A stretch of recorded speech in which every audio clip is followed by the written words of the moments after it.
Good afternoon, folks. Welcome to this virtual tour. It's right at noon, so we're going to go ahead and get started today. My name is Billy Brown, and I have the pleasure of working with the Kansas Department of Agriculture. And we are proud to sponsor the Rokeyroad Holsteins virtual tour that you've all so graciously come to see today. As we think about World Dairy Expo and it kicking off yesterday and the theme Designer Dairy, I think that really falls in pretty well with what we're trying to do in Kansas with growing the dairy industry and the excellent dairy industry we have there. We have some designer dairies in terms that we were the fastest growing dairy state in 2013 and continue to grow at an extremely rapid rate. So we have excellent dairies that are setting a good example there. We also are designer dairy in terms that we have a huge heifer raising industry in Kansas, as folks from the upper Midwest and the East are sending their heifers to be grown in Kansas due to the climate and the same reasons that the beef industry is growing there. So we're excited about that as that designer dairy kicks off there. But we do have some designer dairy genetics in the state of Kansas, and I think sometimes that gets overlooked a little bit. So that's why we're so proud to sponsor the Rokeys today and give them a chance to kind of show off some of the genetics they've been able to develop over the last 15 years for their farm there. And as you listen to the Rokeys, I hope you really enjoy their presentation, because not only have they done an excellent job with the dairy and growing their business and whatnot, but they're also just excellent people. And so I think you'll have a good time getting to know them and seeing the quality and genuine nature that they have every day. So I'll let them introduce themselves a little bit more and tell you more details about their farm. But please put your hands together for Dwight Rokey.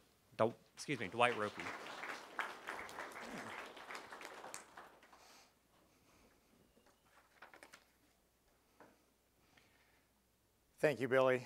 Appreciate the introduction, and we appreciate the Kansas Department of Agriculture nominating us and giving us this opportunity to present our farm here to you all here. So I hope you don't expect much, but we'll do our best. We'll just give you an overview of what we kind of do at our farm in Northeast Kansas. To put things in perspective, I want to start out with faith, family, and then farm, kind of in that order. The way we do things, we focus a little bit more on our faith and our family, and then that helps in our farming operation. So starting out with trusting in an almighty creator, I think back before my wife and I started dairying, neither of us had grew up on farms, so we had to put a lot of faith in what we felt like God wanted to do with our lives and leading us down in the dairy direction. And as we go through and you see things that we've done on our farm, or you might say, well, that's a neat idea, or that's a good idea, I want everybody to kind of think that God gave us this ability. It's not something that we can do or have done on our own. It's through His grace and what He's done for us. So this is a whole new entity. Like I said, neither of us grew up on dairies. So starting out with our family now, my wife and I, we have 7 children. Jenna is there on our far on my right, and then our second daughter Amanda, Brandon, Benton, then our youngest daughter Larae, our oldest daughter Leah, and the middle boy Dylan. So every of them play a vital role in our farm, and they all help out significantly. This is out our back door. It was taken there in Kansas, so that's just a joke. We wish. No, this was actually the summer vacation. We went to California, and we enjoyed the beach. So, a few snapshots of the children and some happenings that we work together with on the farm. Like I said, everybody's involved. Sometimes Dad gets a little worn out and has to sit down and take a break. The kids enjoy working with the cows, and the youngest ones all participate. Some more snapshots at a show with the kids and the cows, milking in the tie stall barn, the youngest one helping scrape the gutters, which we do on a frequent basis at the farm. Benton's catching a cow to work with, probably clip up or get ready for a show. So just some snapshots there. I also wanted, in this picture, draw an interest to here. This is Jody Goodman. She's a niece. She's also our full-time employee. I don't know what we would do without her. She helps significantly on the farm. Like I said, we did not grow up on dairy, so just a brief background. Both Anita and I grew up on diversified hog, crop, and beef farms. This here shot is a picture of the farm that I grew up on. And we had hog buildings, beef, crops. Starting out at a young age, I enjoyed cattle a lot, so I was pretty active in 4-H and FFA, did a lot of livestock judging. And that gave me a good background in the livestock industry anyways, to kind of where I came from. But when I was 10, I had this strong desire to always want to milk a cow by hand. This is not my first cow, this is my second. My first one was a 3/4 Jersey that we bought at the sale barn. But, so we've, genetic-wise, I guess we've come quite a ways from where I started in the dairy industry. Anita also grew up on a diversified crop beef hog farm. And it was kind of, some people blame it on her as why we got drug into the dairy. She started working for some local dairies, milking, helping them out. And then eventually went to Richard Gress, who was a local dairyman there in the Sabetha, Seneca area. And really, we want to give Richard a lot of credit. He has helped us advance, kind of gave us a good start in our industry and in our part. And this is one of her first cows, her first registered cow that she acquired. This probably would have been, I don't know, good 10 years before we met. So she had the lead way into the dairy and the registered industry. Just a snapshot of our parents. Sometimes I know when we said that we wanted to start dairying, they said, okay, that's fine. And then when they found out we were serious, there was a few comments that you guys are crazy. What do you think you're doing? You're not going to have any time to be with the family. You know, you're going to be busy all the time. But overall, they have been good supporters for us and have helped us a lot to get to where we're at today. So our farm was built in 1999. Our current location, I'd mentioned Richard Gress. We were previously milking and helping with him a couple years before we went on our own and started in 1999. There's 160 acres of crop ground that is, well, actually 140 acres of crop ground, that's soybeans, sorghum, that we use for forages for the cows. We started out with 100 Holsteins, registered Holsteins. We built a comfort stall facility. Our current herd average is 28,189 pounds with a 3.8 fat and a 3.0 protein. We have slipped a little bit in our herd average. We were just a smidge over 30,000 for a while, but then kind of as we started expanding a little bit and got in some new heifers and things like that, that has dropped a little bit. So this year, in April, we built a new pack barn to house some extra cows. So we're currently milking 130 cows, and then we raise all of our own young stock. So we probably have a total of 250 animals on the farm. Cows are fed a TMR, which consists of corn silage, a sorghum silage, alfalfa hay, and then a grain mix we get from a local mill. Okay, this really is out our back door now. So the house, we're basically in the house, looking out the back door. This is to the barn across the yard.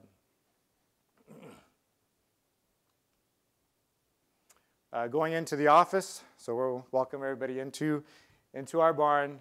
And then coming into the comfort stall barn, which is 252 feet long. It's 42 feet wide. It's tunnel ventilated. You can see the fans back here on the west wall where we're sucking air through. And the air velocity, we're looking at about 6-mile-an-hour breeze coming through the center of the barn. There's 100 stalls in the barn.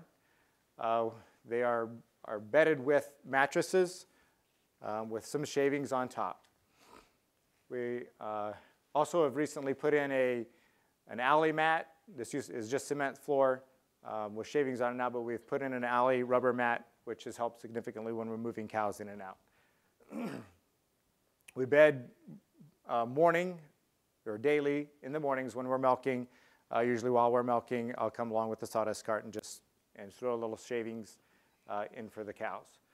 One unique feature of the barn is the evaporated cooling system that we have, and we'll talk a little bit about that later. One of our big emphasis on the farm is cow comfort, and this is one thing we really like to see. This is after a morning milking, and all the cows have bedded down and laid down and are very comfortable making milk for the next milking. This doesn't happen every day, but it happens pretty frequently. Maybe there'll be one or two standing up, but for the most part, the cows are very comfortable and happy where they're at, and will bed down. Talk a little bit now about our gutter system. It is all gravity flow, so the manure that is in behind, that the cows discharge, it goes down into the gutters. The gutters are 2 feet wide and they're 2 feet deep. This gives, and then they're flat on the bottom, which gives the chance for the urine to pool with the solids. And then it stair steps, so every 35 feet it drops 4 inches. And then it comes, so from the outsides of the barn, it comes and it seeks its own level and comes to the center of the barn and catches a big 15-inch pipe then that is on a 1% grade that goes on out to an earthen lagoon. The cows are fed a TMR like we had mentioned. The feed cart right here we use, and then the cows, we just drive it along and feed to the cows here. You can see we have tile laid down so the cows are always eating off of a smooth surface, and it also is nice then when we clean out to sweep that down, which in the summertime we clean out every day. In refusal we'll clean out every day. In the wintertime it'll be a week when the feed stays fresher. Okay, the evaporated cooling system that we have on the barn, you can see the cardboard pads here on the ends. They're on the east end of the barn and on the 2 sides, on the north and the south, probably about, 20 feet on the north and the south, and then it's just about the whole length on the east side of the barn, so about 38 feet on the east side. What happens here is the water will run down through like 6 inches of cardboard pads, and then the fans on the far end of the barn will draw that air through the water, and then the water cooling the air temperature, which will cool the internal temperature in the barn. Depending on the humidity level of our air, depends on how much the air temperature will drop in the barn. So if it's a dry air, I'm saying 35% or less humidity, I'll drop 20 degrees in the barn, which anybody knows if it's 100 degrees outside and you walk in the barn and it's 80, it feels there's quite a bit of difference, and it's very comfortable for the cows. Now if we're running let's say it's a 65% humidity or 55% humidity day, I may only drop 10 degrees, but it still helps.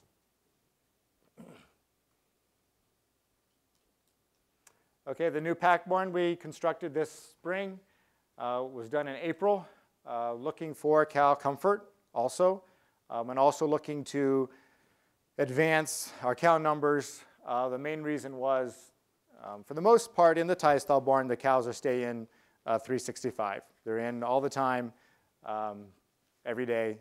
They don't go out for exercise. So on some of the better genetic cows, we wanted to get them some exercise. That was one reason for building the pack barn. We put in some cooling fans in case they'd actually come up and did some research on them, and we'll see some pictures of them later. And the cows are telling us how they like it, and at this point they seem to be enjoying it, and the production is on the rise. So here's a snapshot of that out in the pack barn. The cows are resting comfortably. Here are the fans. It's all sawdust. There's in Seneca, which is one of our local towns, is a cabinet and a wood factory, and we get our shavings, sawdust shavings from them, which is very convenient.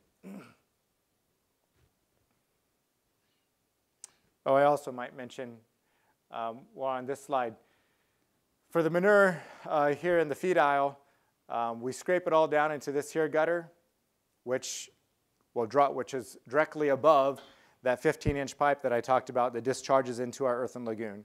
So all that manure will drops down into that 15-inch pipe, which is probably about 8 feet below that surface. and then goes on out to lagoon, which the lagoon is out back here.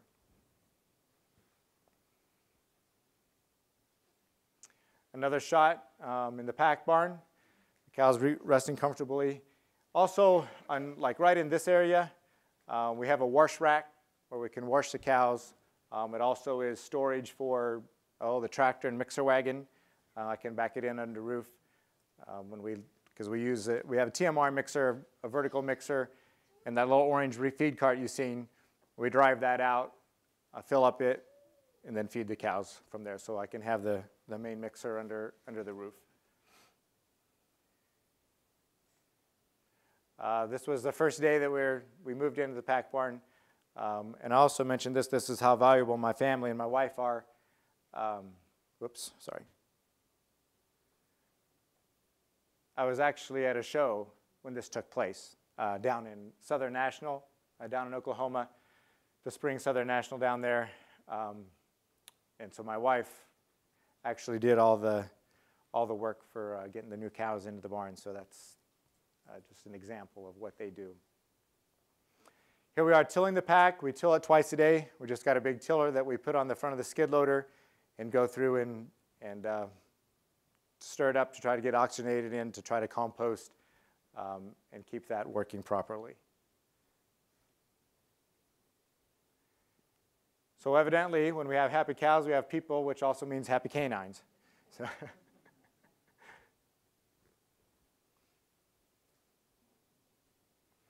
and then we have another little separate barn off to the side that we call our show barn. Here we keep some of the cows that we'll be taking to shows, so we can keep them on a separate diet, which just consists of some hay, long stem hay, and a grain mix, so that they're acclimated when we take them to a show. We also are members of DFA, which is where our milk goes for, and we are on their gold standard program.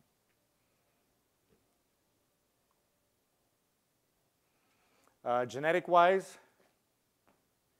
I would be at a miss to not mention this couple, Devon and Dina Benfer and their family. Devon lives a couple hours from us in Concordia, Kansas. I don't know when I first met Devon, but he grew up on a dairy and is currently, though, helping his wife's family. They're big grain farmers down by Concordia. So he doesn't have any milking facilities. So I milk all of his cows, and he has invested a lot in genetics, and it has kind of helped us, spurred us along, and kind of, I don't know, given us another boost to invest in better genetics and stuff too. And so he has been a good asset there for us. Kind of our latest thing is polled genetics. I think there's a bright future for polled animals in the Holstein industry. Even though it's not that big a deal sometimes to dehorn, it is another thing. And in the past, it's always been a thought that, well, if we're going to take away the horns, then we're missing some of the other genetics, whether it's milk, type, or what, production. So I think that's what we're kind of focusing on in polled, so we still have that complete package, animals that have some production, animals that have some type, even animals that can show in the polled industry. Okay, this is a sister to the previous bull that we just seen, Rockstar, which I failed to mention. He is available from Jetstream's Genetics, and he is also back on our farm, and we'll be collecting him if we have a strong enough interest in him. This is his sister, is a polled animal, and so here we go from, when people say that, well, they just aren't good animals. I think this is a very true example of what a polled animal can still be like. You can see her production record here.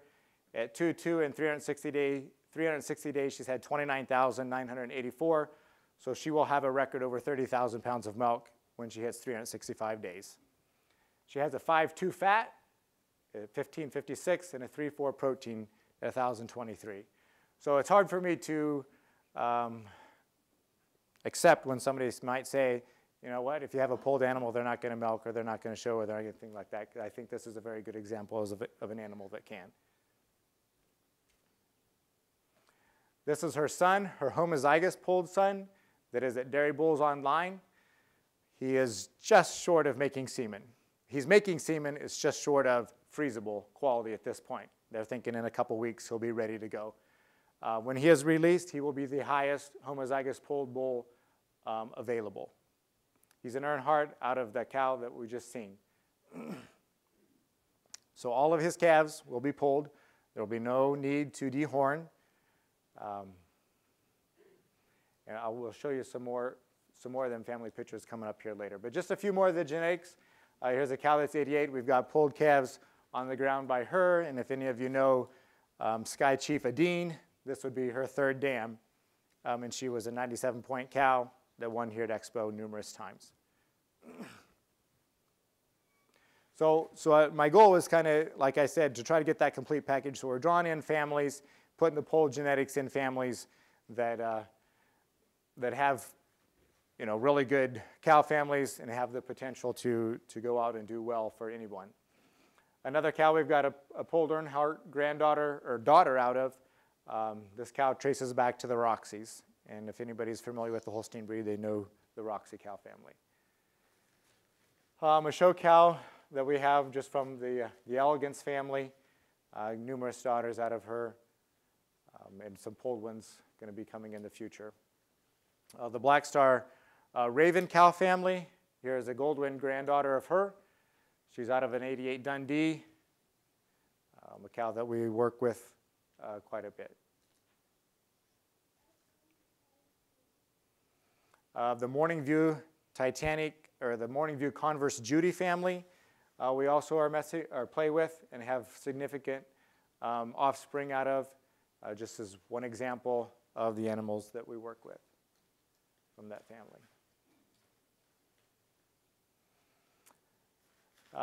This particular cow was the All-American yearling, milking red and white yearling here last year at Expo. We bred her in partnership with Devon. We have a polled sister to her at the farm that we're really excited about. She's also red.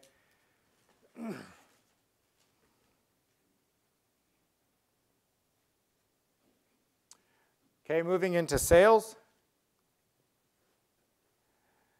Back in 2011, we hosted the Breeders' Impact Sale. It's the first time that we had hosted a sale at the farm, something we may be looking forward to doing in the future, but this is the first one that we did.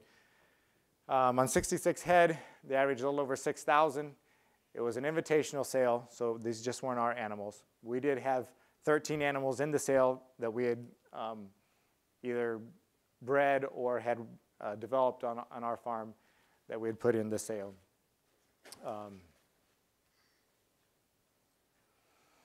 Okay, this cow here, we had purchased her as a bred heifer. This is a polled Advent. Now the Mighty P cow that we've seen, that was 87 points that we showed previously that had the 30,000, is going to have the 30,000 pound record. This is her dam. This is where she came from. This is where most of our polled stuff has started. She's kind of the matriarch of where our polled stuff has come from in our farm.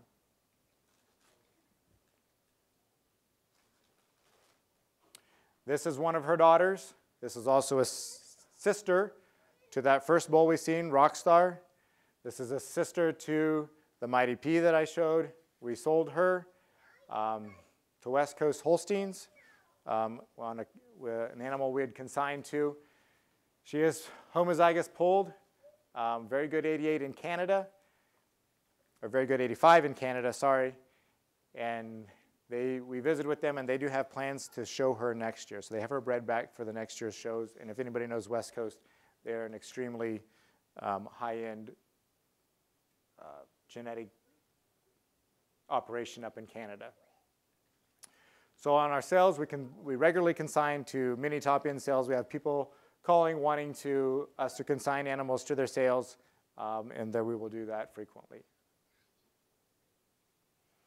On the show side, some of our accomplishments. This year we have a 2-year-old up here that we'll show.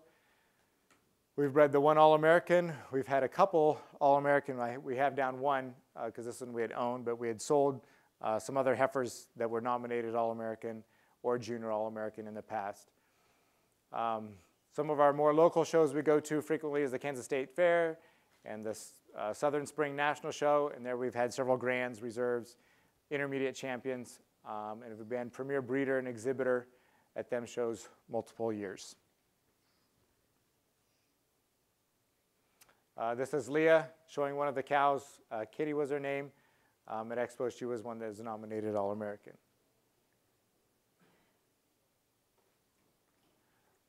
Back in 2012, when this picture was taken, this is at the Kansas State Fair, where we were also breeder and exhibitor that particular year also. And just another example of the family also working together. So that kind of concludes the presentation or the PowerPoint.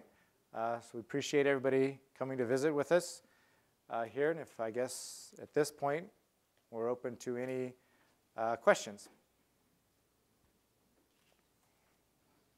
I'll do my best to answer them.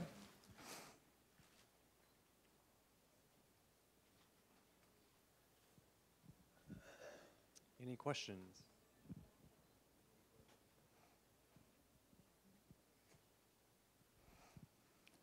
Are you mostly getting into the polled for the animal welfare related issues? And then also as a young couple getting started in dairying, what has surprised you the most? Okay, I'm assuming everybody heard the question. The first one was why we are kind of getting into the polled. Yes, some of the animal welfare issues come to mind. I think the main reason there is especially for our overseas market, Europe, maybe where it is even more prevalent than what it is here today, to try to ship semen over there to them countries from some of the bulls. And I think just in the future, it seems like the way things are heading here, I think it's going to become more of an issue also. And so yes, that is one reason why we have ventured into the polled. I think it's something that's really, I think it's starting to take off, and I think it's just going to escalate here in the near future. Another question is starting out as a dairy as a young couple, some things that maybe have surprised us. And I think this is probably one of the biggest surprises. Before we started dairying, and I had a small beef cow herd started and things, and I really enjoyed working with the cows. But in the beef industry, you turn the bull out and they get bred and they calve once a year, and you turn them out to grass, and you just kind of, I thought, you know what, I like doing this and I want it more year round. I want to be calving all the time. I want to be breeding all the time. I just didn't know what I was getting into.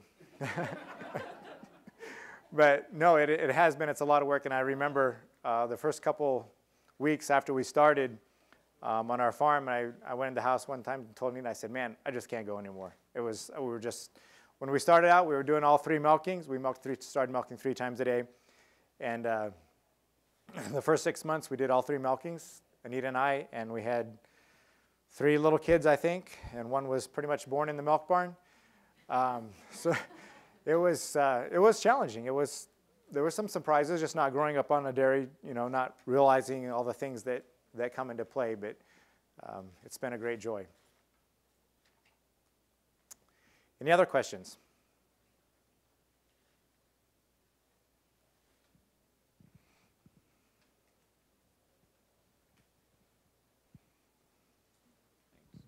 Your gravity flow manure system, do you have to flush it with water at any time, and do your winters stay warm enough that it's not a problem? Okay. At first, we did never have to flush it with any water. Now I think the problem that I might be experiencing is over time now, what are we, about 15 years old in the barn, that some of the cement in the bottom of the gutters is starting to eat away a little bit, so it's not smooth anymore. So I am getting some hang-ups. But what we do is just trickle a garden hose up at the end of the gutter, just kind of let it trickle in all the time, just kind of a drip or a small stream, and that seems to keep it flowing. In our winters, no, we get cold.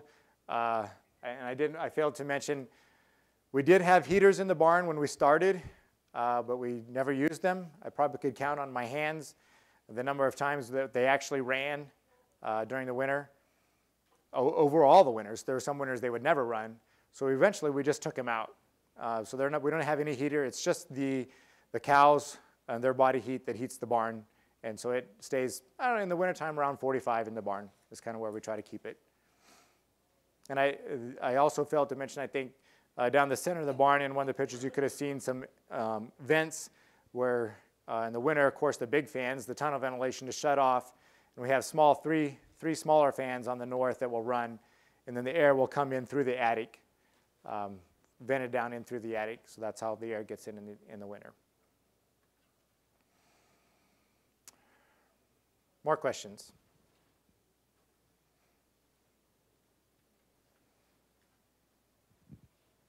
I was wondering if you would do it again, would you do a tie stall barn just the way you did, or would you gear more towards the bedding pack and that only? And then also, if you have a cooling system in the new bedding pack, and if you do, if it paid for itself or you wish you did, what about the cooling system in that barn?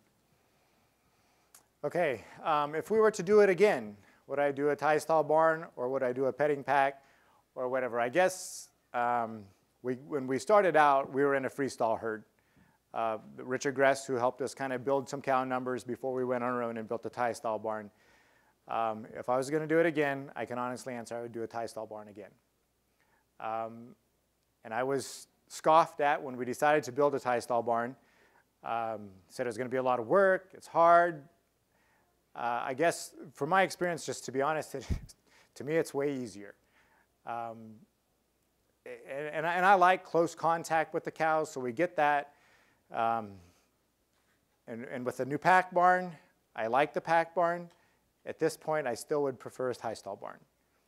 Now, the pack barn is still new. We're still getting probably kind of used to it. I like the concept of the compost, and I like the cows going out and getting exercise. But I like the cows in the barn. They actually seem more content in the tie stall barn. They stay cleaner.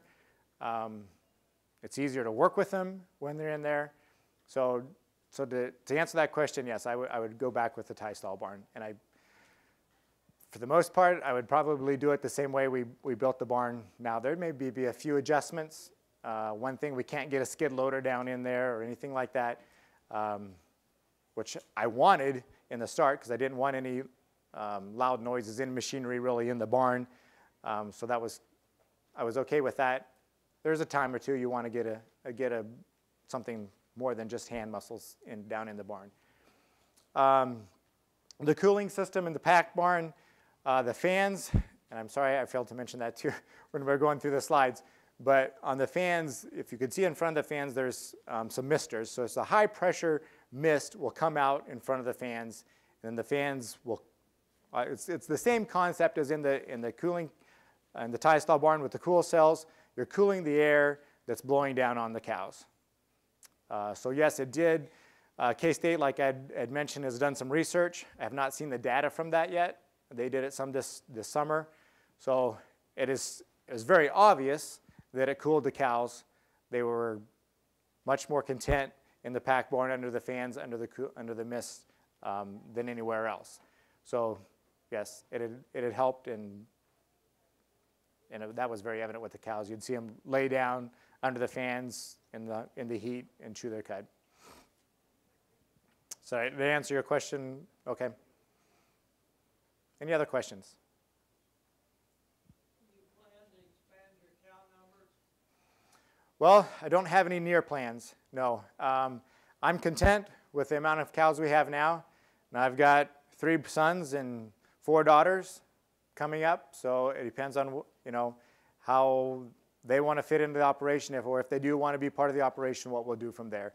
But I'm guessing at 130 cows and 160 acres, that if they all want to be part of the operation, we're going to have to do something.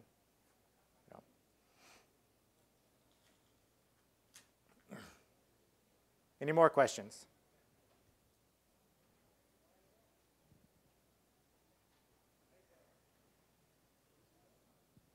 We've got one over here. How do you close off the wall at wintertime for the tunnel ventilation? Okay, the question was, how do we close off the On the one shot where you can see the cool cells, the cardboard where the air gets sucked through there, to close that off in the wintertime, we have curtains. We have an outside and inside curtain that we just drop over the cardboard pads.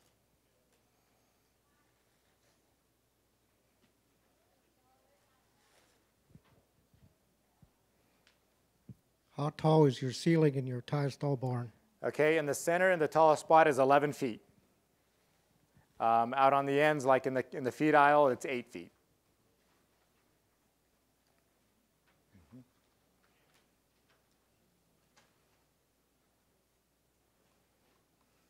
Any more questions?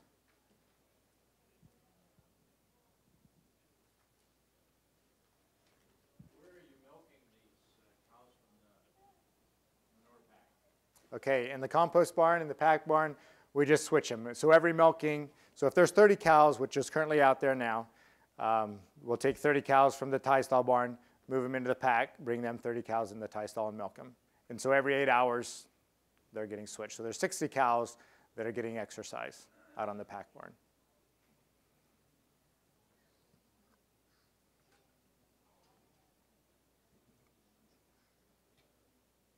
Any other questions? All right, let's give the Rokeys another big round of applause.